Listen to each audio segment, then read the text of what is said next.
My paper is entitled Historical Sense Among Ancient Indians, and the special importance of a work like Mushikavamsa, a Sanskrit work written by Atula of Ejimala. Perhaps in the railway calendar, particularly railway timetable of southern India, you might have noticed a place, Valiapatam. It was written in Baliapatam, B-A-L-I-A-P-A-T-A, Baliapatam. Baliapatam in Malayalam means big patram, big town. But in some other calendar, we see Valapattanam. Valam means fertilizer in Malayalam, fertilizer factory. Unfortunately, there is no fertilizer factory in Valapattanam so far. And actually it was Vallabhapattanam, Pattanam or town founded by Vallabhas, Vallabha dynasty of Ejimala kingdom. Just remember about three key words about my paper: Rigveda, historical sense, Mushikavamsa. You can add one more, Kalkana's Rajatarangadi. Because the reminders come every now and then here, I just read out instead of presenting. If I present it, it will take more time. But if I read out, I can reduce time.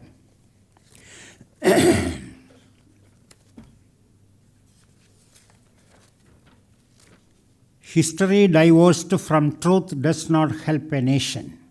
Its future should be laid on the stable foundations of truth and not on the quicksands of falsehood, however alluring it may appear at present. India is now at the crossroads, and I urge my young friends to choose carefully the path they would like to tread upon. R.C. Majumdar. Second, history has had assigned to it the task of judging the past, of instructing the present for the benefit of the ages to come. Leopold I Ranke. The first is by a senior historian of India who has written Advances of India and former Vice Chancellor of the Dhaka University, and who is treated as a nationalist historian. But the Jawaharlal Nehru, particularly under Maulana Abul Kalam Azad, give him due credit and weight when he wrote History of Freedom Movement. Instead, appreciated the work of Tara Chand in treating 1857 as the first war of Indian independence. Although Majumdar prepared a book, Freedom Movement, in 2,000 odd pages, it was not published by the government. It was Calcutta-based Pharma & Co. which published it. Humayun Kabir recommended the appointment of Tara Chand, and his 4-volume History of Freedom Movement was published by the Government of India, in which 1857 revolt was treated as the first war of Indian independence. Majumdar had concluded 1857 Sepoy Mutiny as either national or first or war of independence. So this is the difference between governmental view and private view regarding R.C. Majumdar and Tara Chand. And recently I read in papers about a move by the central government to treat 1817 revolt in Orissa as the first war of Indian independence. If we take into account all the revolts, there are ever so many revolts before 1857. What about Parshiraja's revolt in Wayanad? What about Velthambi's revolt? What about the Betnor Naik's revolt? Similar revolts, civil disturbances were all there in South India. So it all depends on our perspective. Herodotus is treated as the father of history, but he has recorded anything and everything he collected. But Thucydides, who came later, treated only those things as history for which there is concrete scientific evidence. So that's another approach in between, or difference between Thucydides and Herodotus. Herodotus recorded everything and wrote history, and Thucydides wrote only those things as history, provided there is basic scientific evidence. So now I take you to the paper proper. The above mentioned two views of two great historians of the globe carry considerable weight even today. Rank or Ranke is the father of modern scientific history, as Simajumdar, doyen among Indian historians. With the opening of the Dagama epoch in Indian history began the long interaction between the East and the West. In those days, one of the charges against India was that India produced no great historian or historical work, and Indians had no historical sense, although Indians excelled in other branches of learning. The Western scholars charged Indians for not having written a proper history of India. To this charge, Indians reacted by projecting the Rig Veda, which remains even today as the oldest book of knowledge of the whole globe. Kolbrock had revealed that the oldest product of Indian literature is the Rig Veda. The three German scholars, Bob, Grimm, and Humboldt, established the intimate relationship among all Aryan languages, the most primitive form of which was shown to be preserved in the language of the Rig Veda.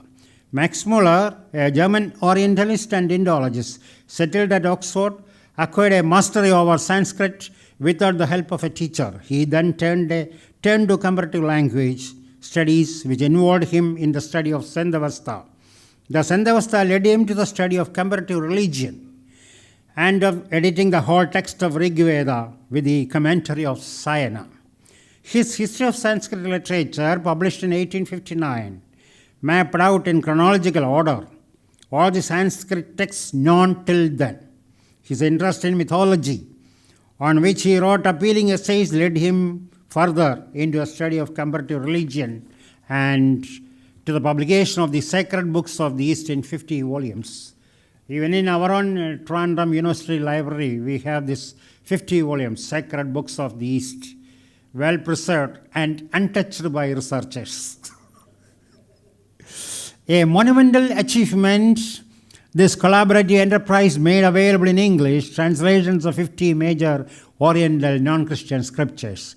The Rig Veda is neither an historical nor an heroic poem, but mainly a collection of hymns by a number of priestly families, recited or chanted by them with appropriate solemnity at sacrifices to the god. Naturally, it is poor in historical data.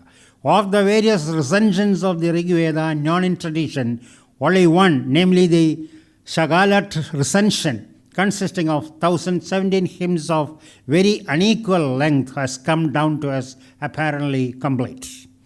And it is the Shagala recension that is meant when one speaks of Rig Veda.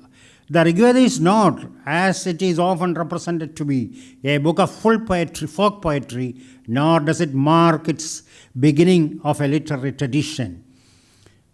Its historic and lyrical elements are not entirely absent, but they are submerged under a stupendous mass of stereotyped hymnology dating back to the Indo-Iranian era and held as a close preserve by a number of priestly families whose sole object in cherishing those hymns was to utilize them in their sacrificial cult. Most of the hymns of Rig Veda were not composed as such, but were mechanically manufactured out of fragments of a floating anonymous literature, and the process of manufacturing hymns in this manner must have continued for a long time. The division of the whole Samhita into 10 mandalas and the number and arrangement of hymns in these mandalas are not at all arbitrary. It is hardly an accident that a number of hymns contained in the first and the last mandalas is exactly the same, namely 191. The kernel of the Rig Samhita is however constituted by the so-called family mandalas, that is, the 6 consecutive mandalas from the 2nd to the 7th, each of which is supposed to have been composed by a particular family of priests. The 9th mandala is most pronouncedly a ritual mandala. The principle governing the original arrangement of hymns in the family mandalas seems to have been more determined by three considerations: deity, meter, and the number of verses contained in the hymns concerned.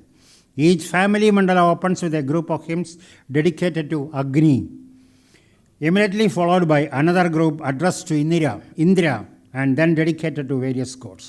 That the 10th mandala is later in origin than the first 9 is, however, perfectly certain from the evidence of the language. But it's also certain that the whole of the Rig Samhita, including the 10th mandala, has assumed practically the same form in which we find it today, already before the other Samhitas came into existence. The hymns of the Rig Veda contain abundant geographical data, including reference to the mighty Himalayas. Out of the 31 rivers mentioned in the Vedic texts, about 25 names occur in the hymns of Rig Veda. The Rig Veda enumerates several streams, most of which belongs to the Indus system. The Rig Veda people not only knew the sea but were mariners and had trade relations with the outside world. The Vedic literature confined itself to religious subjects and notices political and secular occurrences only incidentally, so far as they had bearing on religious subjects. As Parjidhar in his Ancient Indian Historical Tradition has very pertinently observed, ancient Indian history has been fashioned out of compositions which are purely religious and priestly, which notoriously do not deal with history and which totally lack the historical sense. The extraordinary nature of such history may be perceived if it were suggested that European history should be construed mainly out of theological literature. What would raise a smile if applied to Europe has been soberly accepted when applied to India. The force of these remarks is undeniable, and no student of Indian history should ignore the legendary element in the Puranas and epics. It's necessary to remember that the traditions are not genuine historical facts so long as or so far as they are not corroborated by contemporary texts as other reasonable evidence. But the traditional history is valued beyond doubt because it helped us to reconstruct genuine history. The historical sense of India, as you projected earlier through the Rig Veda, is then proved to be not a reality but more a myth. Rajatarangini and the Indian historical sense. Some of the Indian scholars pointed out the importance of Rajatarangini written by Kalhana of Kashmir. It is only a classic of Sanskrit narrative poetry, but is the earliest text and history of Kashmir, written in the middle of the 12th century, in the age when crusaders of Europe were fighting in Western Asia. It's a unique masterpiece of Kalhana, a blend of authentic chronicle and imaginative poetry inspired by the poet's passionate love of his exquisitely beautiful homeland. It was in 1892 that Pandit Durga Prasad published the Rajatarangani in a Sanskrit text form, followed by similar efforts by Sir Oral Stein. Stein brought out an English translation in 2 volumes in 1900 under the caption Chronicle of the Kings of Kashmir, based on a French translation done by Troyer during 1840-1852 period. The name of the book indicates the meaning of a saga of the Kings of Kashmir or River of Kings. It is narrated in 8 cantos, each canto being called a taranga or wave by the author. It is a continuous history of the Kings of Kashmir from mythical times to the date of its composition, 1148-49. It's more or less established that Rajatarangani was written during 1148-49. The colophon of the work informs us that its author Kalhana was the son of Chambaga, the minister of King Harsha of Kashmir, not Harsha of Vardhanas, but Harsha of Kashmir, 10,088 to 1100. The Rajatarangani is thus only a Sanskrit work with a historical perspective. How? To quote Jawaharlal Nehru, Rajatarangani is the only work hitherto discovered in India having any pretensions to be considered as a history. Such a book must necessarily have importance for every student of old Indian history and culture. It's a history and it's a poem, though the two perhaps go ill together. and in translations we say they are unavoidable admixture of myth and reality combined. Written 8.5 centuries ago, the work covers the history of over 2 millenniums. The early part of the mythological phase is brief and vague and sometimes fanciful. First three Taranganis. But Kalhana's period had been covered in a close-up narrative. It's not at all pleasant story, as it is a period of romanticism and warfare going on side by side. Consider it as the romantic age in Indian history, as testified to by the romances of the Rajput princes and princesses spread all over the Indian subcontinent. It was also an age of quixotic chivalry and knighthood, wherein the people of Kashmir suffered under overmighty feudal barons. It is too much of palace intrigue, murder, treason, tyranny, and civil war.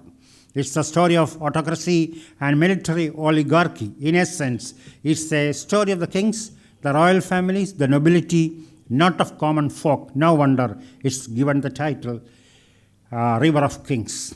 It's beyond a record of kings' doings.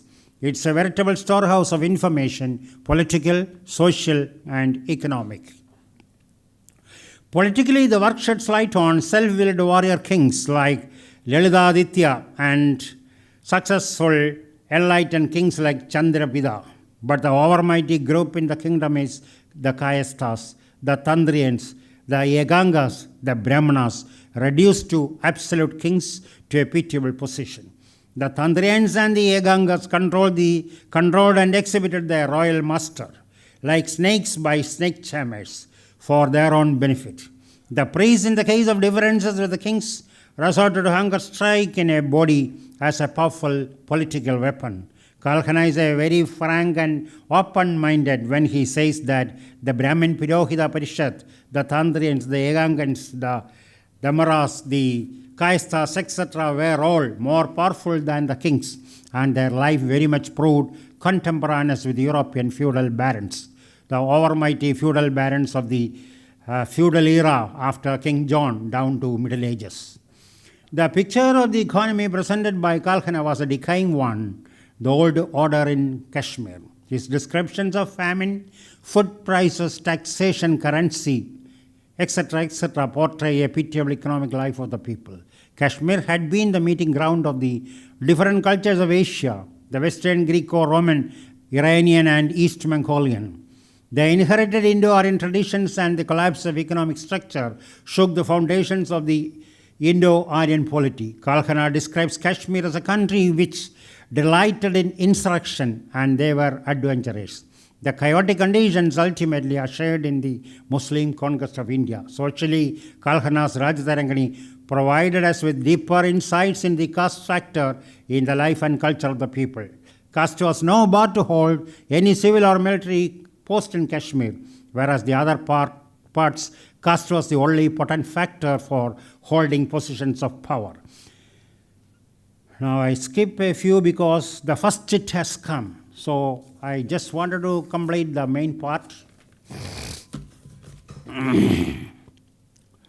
From all points of view, Rajatarangani is the most acceptable and the least objectionable historical treatise written in Sanskrit during 1148-49.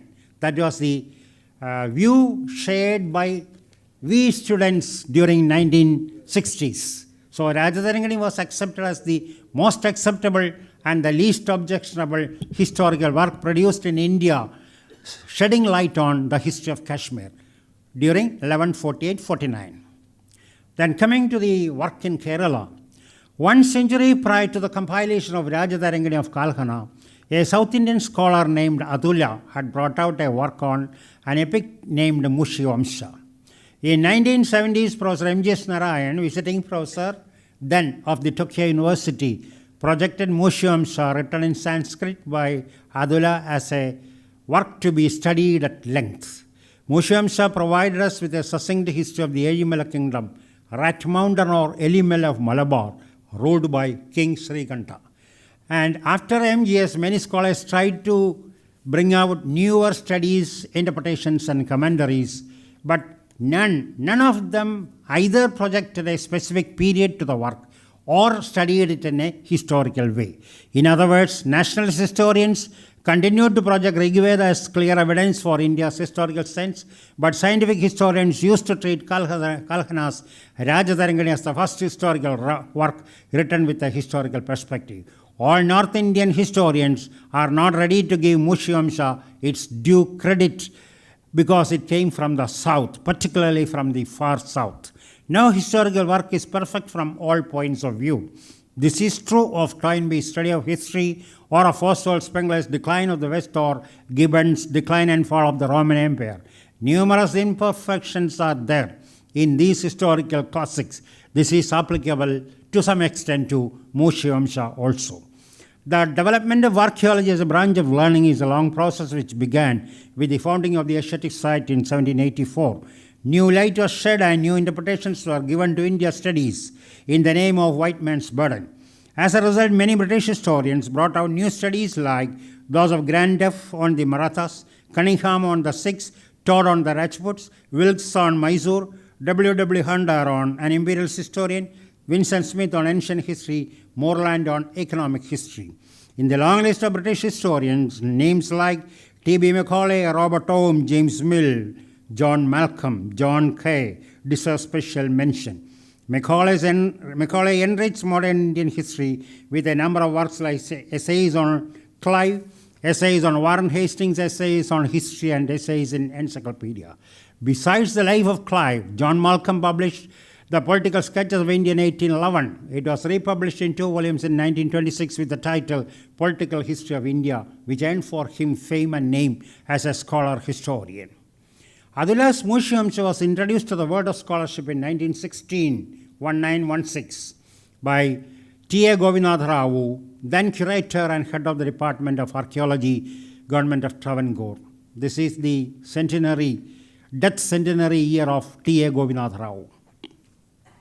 Another Rao, not D.S. Rao, but Govinath Rao.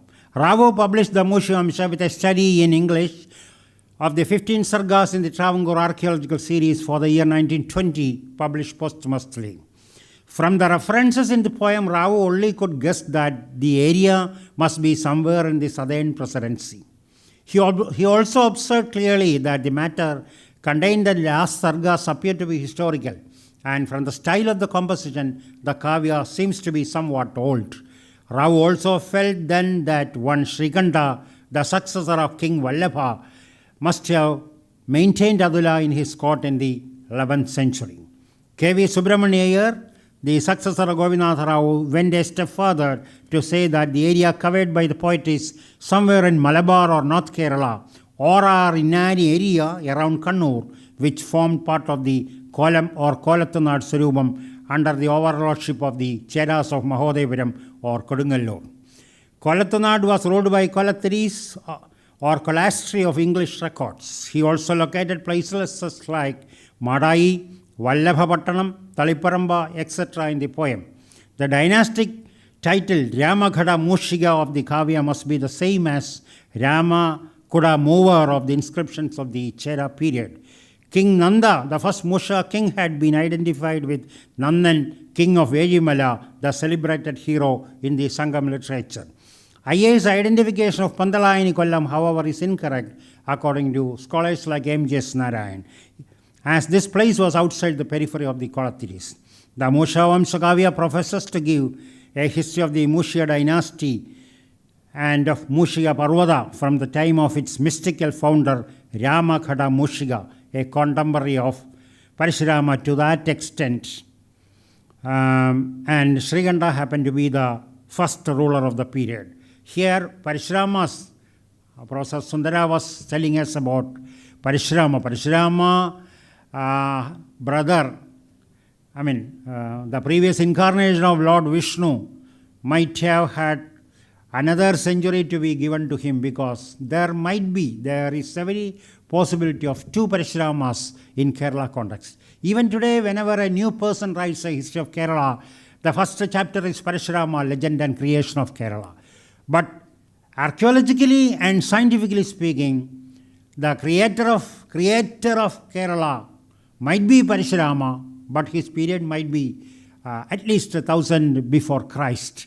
And the works cited by Sundara, Keralpati, Kerala Mahatmyam, all are contemporary medieval works in which even conversion of Hindus to Muslim, Islam, etc. are narrated. And there are 18 editions of Keralpati published by different people with specific vested interests, justifying Nambudiri's justification, Kshatriya justification, Mappala justification, like that. So if you have money, any number of editions of Keralpati and Kerala Mahatmyam, Keralpati in Malayalam and Kerala Mahatmyam in Sanskrit could be brought out. That is the case because even from Kunnangulam, middle of Kerala, Panjangambras, they published a Sanskrit work in which the Nambudiri predominance was given top priority. So none of the editions of Keralpati in Malayalam or Sanskrit, Kerala Mahatmyam is believable, credible, authentic. That's my view and the view of most of the history writers of Kerala. The Kavya, of which the really historical portions begin with 12 sargas, spells out the intimate relations between the Cheras of Mahodayapuram and the Mushikas of Ezhimala near Payanur of today's Kannur district of Kerala. The poem clearly states that an ancient ruling family of Ramakada existed in Kolattunad, at least from the beginning of the Christian era. The early Tamil Sangam work, Ahananur and Purananur, also testified to this. They were considered as Kshatriyas of Somavamsa, lunar race. Their ancestral home before their migration to Kerala seems to have been Ramakhat near the Vindhyan mountain ranges on the banks of the river Musi, which gave them the dynastic title Ramakhada Mushika. The earliest headquarters in Kerala might have been Ezhimala, where the Ramantali village is situated. Later, the city of Kollam was built at the mouth of the river Prarthana. The Mushia king Vallabha II is believed to have set up twin capitals for his country, one at Marahi, what is Madai of the present time. Second, Vallabha near Valarpattanam or Vallabhattanam or Beliapattam, as I told you earlier. Subsequently, the capital was once again shifted to Karippat near Taliparamba, as at present, probably after the disintegration of the Second Chera kingdom in 1124. The Mushia kings followed the patrilineal system of Ezhimala kings had given special grant to Trikana Madilagam temple for giving benefit to concessions to the Buddhists. That's concrete evidence for that we have.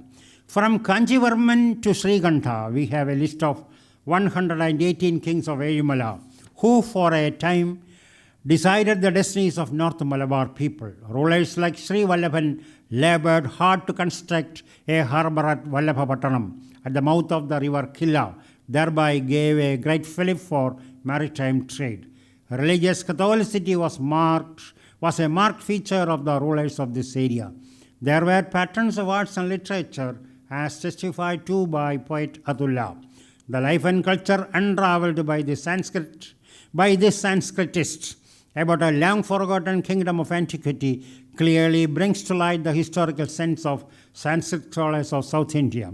The historical poem of 15 cantos, more than 1,000 verses dealing with the real history of Kolattunad, is a scientific history of Mushia kingdom par excellence. No doubt, ancient India produced at least an Atula to tell us the policies of religious toleration followed by Ezhimala rulers. The enlightened despotism established by the kings at Fort St. Angelo of later years opens an important chapter in Southeast Asian history and culture. The contribution of South India to studies in Sanskrit is an area unexplored by historians, Indologists, and Sanskritists of Asia.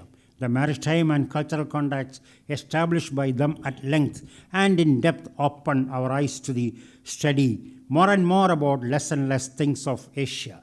Very recently, Dr. Padmabhushan Satyavrata Shastri was there in Kaladi Sri Shankaracharya University. I asked him about the significance of Mushikavamsa.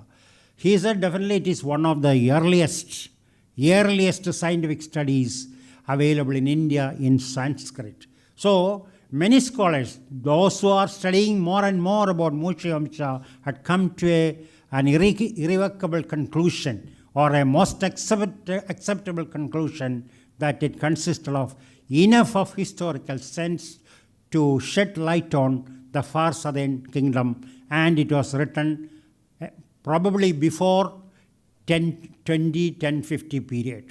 So that's a time bracket given, almost 1 century before the composition of Kalkhana's Rajatarangani. This is not the final verdict on any particular work. I call upon my young friends here and everywhere to study more about this. But unfortunately, the 10th sarga, the last and 10th sarga is partially missing, and words are not clear even in Travancore archaeological series. The manuscript in 2 sets are available in the Trivandrum Manuscripts Library, and originally it was in the Palace Library in Trivandrum. Later on it was shifted to the University of Kerala, where 2 sets are available, but in both the sets we see certain serious omissions here and there, which disable one to connect together the real growth of the literature. But Atula deserves the kudos of all Indologists. Thank you. I record my indebtedness to Sri Prasanna and the Department of Humanities, Mahi, for having invited me also to present a paper like this on a period untouched by scholars at length. Thank you.